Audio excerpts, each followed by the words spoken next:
2024 সালে ভরতপুরে 7 কোটি টাকা খরচ করে আইটিআই কলেজ করেছে আমাদের সরকার। 20 শয্যার ভরতপুর হাসপাতাল নির্মাণ করা হয়েছে। ভরতপুর তালগ্রাম রোড 9 কোটি টাকা খরচ করে দীর্ঘ 5 কিলোমিটার রাস্তা তৈরি করা হয়েছে। আলুগ্রাম হয়ে অঙ্গরপুর মদনপুর কানেক্ট করার যে রাস্তা 4 কিলোমিটার রাস্তা 5 কোটি টাকা খরচ করে আমাদের সরকার করেছে। 86 লক্ষ টাকা খরচ করে তালগ্রামে কমিউনিটি হল হয়েছে। একাধিক এলাকায় সালার, সালু, তেনিয়া, বৈদ্যপুর জেলা পরিষদ থেকে আমাদের জেলা পরিষদের মেম্বাররা সুমন সহ প্রায় 6 কোটি টাকা খরচ করে রাস্তাঘাটের কাজ হয়েছে। রেজিনগরে 80টির বেশি গত 2 বছরে পথশ্রী রাস্তা হয়েছে। বেলডাঙ্গা 2 পূর্ব ব্লকে স্বাস্থ্যকেন্দ্র হয়েছে।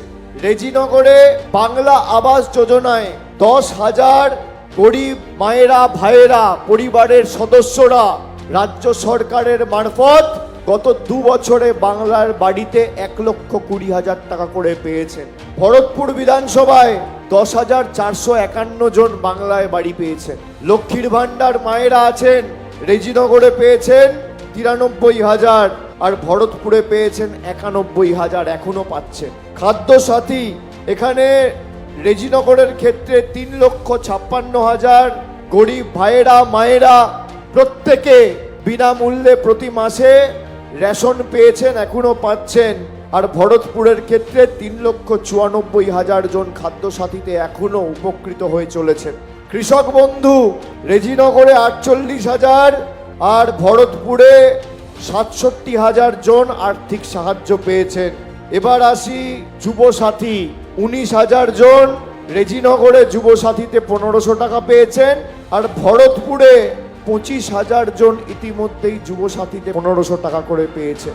মুর্শিদাবাদ জেলায় এখনো পর্যন্ত 5,57,000 যুবক যুবতী যুব সাথী পেয়েছে। এছাড়া রেজিনগর বিধানসভায় রাস্তাশ্রী পথশ্রীতে গত 2 বছরে 119টি রাস্তার নির্মাণ, পুনর্নির্মাণ এবং সংস্কার করা হয়েছে। 102 কিলোমিটার রাস্তা খরচ হয়েছে প্রায় 48 কোটি টাকা।